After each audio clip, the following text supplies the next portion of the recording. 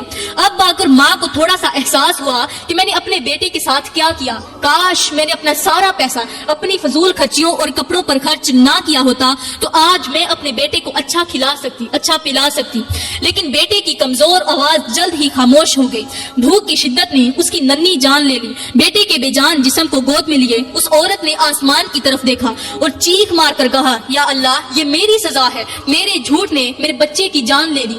اس کے آنسو تھے کہ تھمتے نہ تھے. وہ بیٹے کی چھوٹی چھوٹی باتوں کو یاد کر کے خود کو کوستی رہی کہ کاش میں نے کبھی جھوٹ نہ بولا ہوتا, کاش میں نے لوگوں کو اعتماد نہ کھویا ہوتا, آج میرا بیٹا زندہ ہوتا. رات کی تاریکی میں بیٹا مرا ہوا ماں کی گود میں پڑا تھا, بے جان سا پڑا تھا. بھوک نے اس کے ننھے جسم کو کمزور کر دیا تھا, لیکن اس کی آنکھوں میں اب بھی اپنی ماں کے لیے محبت کی ایک چمک باقی تھی. وہ بامشکل اپنی ماں کی طرف دیکھتے ہوئے آہستہ سے بولا, امی آپ کہتی تھی اللہ سب دیکھتا ہے, تو کیا اللہ ہمارے جھوٹ بھی دیکھتا ہے؟ ماں کے دل پر یہ سوال خنجر کی طرح لگا, لیکن وہ خاموش رہی. بیٹے نے کپ کپاتے ہونٹوں سے مزید کچھ کہا, امی اگر آپ نے جھوٹ نہ بولا ہوتا تو شاید ہم بھوکے نہ رہتے. یہ جملے اس نے مرنے سے پہلے کہے. شاید آج ہم کچھ کھا رہے ہوتے. امی وعدہ کریں کہ آپ کبھی بھی جھوٹ نہیں بولیں گی تاکہ اللہ ہم سے ناراض نہ ہو. ماں کی آنکھوں سے آنسو بہنے لگے اور اس نے اپنے بیٹے کو سینے سے لگا کر کہا, بیٹا میں وعدہ کرتی ہوں بس تم مجھے چھوڑ کر نہ جاؤ. لیکن بیٹے کے ہونٹوں پر ایک ہلکی سی مسکراہٹ آئی اور اس نے اپنی آخری سانس لیتے ہوئے کہا, امی اللہ کو یاد رکھنا اور ہمیشہ سچ بولنا, شاید وہ آپ کو معاف کر دے. یہ آخری الفاظ ماں کے دل پر قیامت کی طرح گرے. وہ چیخ مار کر رونے لگی, میرے بیٹے مجھے معاف کر دو, میرا جھوٹ تمہیں لے گیا. بیٹے کی نصیحت ماں کے لیے ایک سبق بن گئی جو اس نے اپنی زندگی میں یاد رکھی. رات کی خاموشی میں وہ عورت اپنے خالی کمرے میں بیٹھی اپنے چھوٹے سے بچے کی ننھی ننھی باتیں یاد کر رہی تھی. اس کا دل ٹوٹ چکا تھا, اس کی آنکھوں سے آنسو رکنے کا نام نہیں لے رہے تھے. وہ کپ کپاتی ہوئی آواز میں بولی, او میرے بچے مجھے معاف کر دو, میں تمہارے لیے کچھ نہ کر سکی, تمہیں بھوک سے تڑپتے دیکھا لیکن اپنی غلطیوں کو نہ سمجھ سکی. میرے لال تم نے جاتے جاتے مجھے زندگی کا سب سے بڑا سبق دیا, لیکن میں تمہیں روک نہ سکی. تم نے کہا تھا سچ بولوں, لیکن اب کس کے لیے؟ تم تو چلے گئے ہو میرے بچے. وہ بیٹے کے بستر کو سینے سے لگا کر روتی رہی, میرے بیٹے تمہاری وہ بھوکی آنکھیں اب بھی میرے دل پر نقش ہیں. کاش میں نے جھوٹ بولنے کی بجائے سچ کا سہارا لیا ہوتا, کاش میری زبان وہ نہ کہتی جو اللہ کو ناراض کرتا. دروازے کے قریب بچے کے کھلونے دیکھ کر وہ چیخ پڑی, یہ کھلونے کس کے لیے ہیں؟ تمہارے بغیر تو یہ سب بے معنی ہے. میرے بیٹے مجھے معاف کر دینا, میں ہی تمہاری قاتل ہوں. پھر اس نے سجدے میں گر کر کہا, یا اللہ میرے بیٹے کی معصومیت کا واسطہ مجھے معاف کر دے, میرا جھوٹ میرے بچے کی جان لے گیا, اب میں کبھی جھوٹ نہیں بولوں گی. یا اللہ اب مجھے ایسا بنا دے کہ میری زندگی کا مقصد صرف تیری رضا ہو. اس عورت کی کہانی گاؤں بھر میں مشہور ہو گئی. لوگ اسے عبرت کی نگاہ سے دیکھتے اور کہتے, یہ وہی ماں ہے جس کے جھوٹ نے اس کی معصوم بچے کی جان لے لی. ماں کی یہ پکار ایک سبق ہے کہ والدین کی غلطیاں بچوں کی زندگی پر اثر ڈالتی ہیں. جھوٹ, خود غرضی اور غفلت کے نتائج ہمیشہ تباہ کن ہوتے ہیں. سچائی کا راستہ مشکل ضرور ہے, لیکن وہی راستہ اللہ کی رحمت اور سکون کی طرف لے کر جاتا ہے. بچوں کی معصومیت سچائی کا سب سے بڑا درس ہے. جھوٹ نہ صرف دنیا میں انسان کی عزت کو مٹا دیتا ہے بلکہ وہ اپنے پیاروں کی زندگی کو بھی برباد کر دیتا ہے. اس بیٹے کی آخری نصیحت ہر اس دل کو جگانے کے لیے کافی ہے جو حق سے دور ہو. سچائی وہ روشنی ہے جو ہر اندھیرے کو ختم کر سکتی ہے. پیاری بہنوں, میں دعا کرتی ہوں کہ اللہ تعالیٰ ہمیں اچھی نصیحتوں پر عمل کرنے کی توفیق عطا فرمائے. زندگی میں کبھی بھول کر کے بھی جھوٹ نہ بولنا, فضول خرچی نہ کرنا, ورنہ یاد رکھنا کہ جلد از جلد غربت تمہارے گھروں میں ڈیرے ڈال لے گی. میں دعا کرتی ہوں کہ اللہ تعالیٰ اس کم وقت غربت سے ہم تمام لوگوں کو, تمام مسلمانوں کو محفوظ رکھے. اللہ تعالیٰ ہمارے گھروں میں برکتیں ڈالے, ہمیں نیک کام کرنے کی توفیق عطا فرمائے اور ان برے اعمال سے بچنے کی اور ان سے پختہ توبہ کرنے کی توفیق عطا فرمائے. آمین ثم آمین.